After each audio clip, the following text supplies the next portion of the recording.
Alhamdulillahirabbil alamin, pemirsa, kembali lagi bersama kami dalam Damai Indonesiaku dengan tema yang sangat menarik, bagaimana halal haram, makanan halal haram menurut Islam. Tadi guru-guru kita telah menjelaskan bagaimana memilah dan juga memilih, bagaimana kriteria dan juga bagaimana jenis-jenis dari makanan halal tersebut. Nah, kita akan buka sesi tanya jawab di segmen ini. Ada 3 segmen pemirsa, 3, 4 dan juga 5 segmennya. Nah, kami persilakan 1 jamaah dari bapak-bapak dan 1 jamaah dari ibu-ibu. Saya persilakan terlebih dahulu jamaah dari bapak untuk boleh berdiri, diperkenalkan namanya ya Pak ya, kemudian juga disebutkan pertanyaannya. Silakan. Assalamualaikum warahmatullahi wabarakatuh. Waalaikumsalam warahmatullahi wabarakatuh. Pertanyaan nama saya adalah Selamat Gori.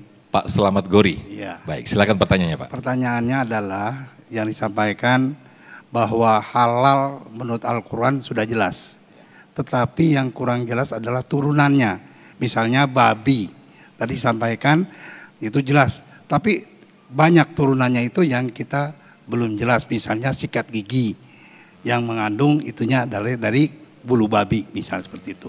Bagaimana hukumnya? Yang kedua, yang secara politis, yang baru-baru ini dikeluarkan oleh MUI bahwa produk-produk dari Israel adalah haram. Bagaimana maksudnya haram tersebut? Terima kasih. Assalamualaikum warahmatullahi wabarakatuh. Waalaikumsalam warahmatullahi wabarakatuh. Kiai Haji Khalil Nafis dulu yang akan menjawab bagaimana turunan barang-barang atau produk-produk yang itu masih ada kandungan babinya seperti sikat gigi. Emang ada ya Pak sikat gigi yang bulunya itu dari bulu babi ya Pak ya? Silakan Kiai Haji Khalil. Ibu bapak, ternyata anatomi kita ini paling dekat dengan anatominya babi. Jadi kalau dari babi, daging babi, lemak babi dijadiin gelatin, kayak tempatnya kapsul itu paling mudah diserap oleh tubuh kita. Jadi kalau dibanding dengan hewan yang lain, yang paling cepat diserap, paling masuk dalam tubuh kita itu adalah babi. Makanya kita jangan makan babi, diperintahkan oleh Allah untuk meninggal atau meninggalkan makan babi itu. Sangat dekat dengan anatomi kita. Makanya kalau sering makan babi biasanya sering nyeruduk kayak babi. Nah jadi kita dilarang, ada hikmahnya. Tapi mungkin ada hikmah lain yang kita tidak tahu. Sudah jelas mana yang halal, mana yang haram. Yang syubhat-syubhat mutasyabihat inilah yang butuh penjelasan ulama. Nah disebut dengan syubhat turunannya ini. Dulu Bapak-Ibu sekalian kita nggak butuh sertifikasi halal. Kenapa? Paling produknya apa? Buah mangga, buah jambu, air kelapa. Lah sekarang air kelapa aja bisa dicampur loh. Bisa dicampur dengan pewarna, dicampur dengan pengawet, dicampur macam-macam. Apakah campurannya ini halal atau tidak? Mengandung najis atau tidak? Mengandung babi atau tidak? Mengandung arak atau tidak?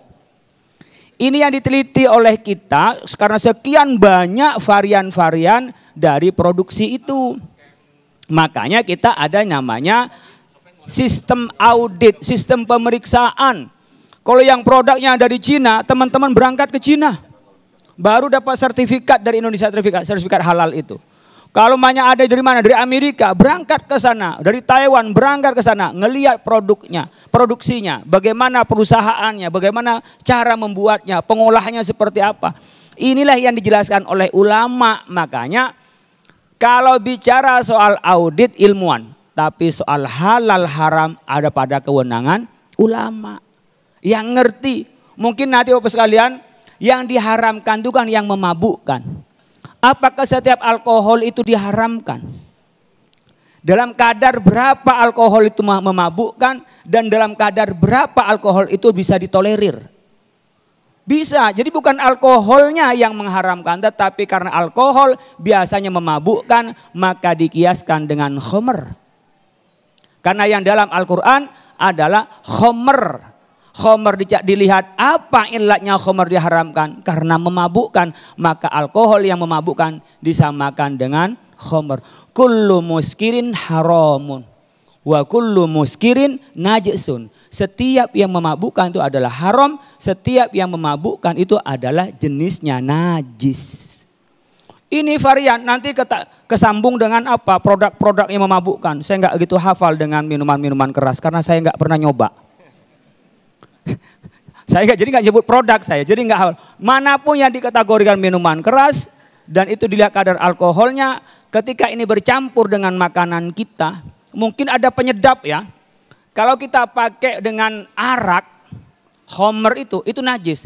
Tapi ketika pakai cuka itu halal. Cuka itu sudah proses dari homer. Ketika dimakan, seng biasanya. Ada nuansa sendiri kayak semacam pedes gitu, kayak semacam panas gitu tapi enak. Itu dilakukan untuk apa? Persaingan usaha. Itulah Pak yang dilakukan oleh kami di Majelis Ulama Indonesia setelah diperiksa oleh tim audit namanya. Jadi ada BPJPH yang kalau orang mau sertifikasi itu daftarnya BPJPH, Badan Jamin Produk Halal. BPJPH itu nanti akan mengutus namanya LPH, Lembaga Pemeriksa Halal yang datang dia ke lapangan. Lembaga Pemeriksa Halal ini nanti lapor lagi ke BPJPH, Badan Jaminan Produk Halal. BPJPH setelah selesai semua, sudah sempurna, baru dikirim ke Majelis Ulama Indonesia untuk dilihat apakah ini halal atau haram. Yang kecil-kecil sekarang sudah ada ulama yang memang incas di situ yang bisa menilai langsung apakah halal atau haram.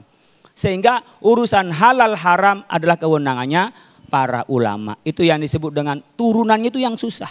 Nah turunan itulah yang kita lakukan sertifikasi halalnya di situ. Makasih. Baik, terima kasih Kiai Haji Holil Nafis atas jawabannya.